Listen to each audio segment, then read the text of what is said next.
伫台南东区已经搬迁的原本永民之家边仔，甲台南铁路地下人行站边的庄明7家停车场用地，未来这片商业区发展潜力无限，相对有庞大的停车需求，地方拢相当期待。现在就是停车场都不够，让现在盖这个停车场下去之后，对我们车站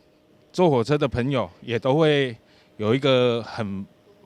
方便。对此，市府交通局针对东停28立体停车场嘛积极规划，完成可行性评估，伫116年底中月完成。市府嘛将取得所有权，所以入面林俊宪19号特别邀请交通部长等相关官员前来现地会勘，直接向中央提案，希望对60亿一笔新的前瞻预算当中来支援。对此，交通部长嘛表达全力支持。如何可以如期完工？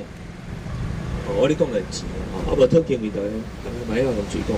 那钱怎么来？我们希望再编这个60亿的，起码那个现在争取行政院还比一个9条了左右。第一个，这笔60亿要通过，要通过。第二通过要对他先做，你要带他们先走对。是一块未来很有发展的一个地方，所以停车场的需求当然也会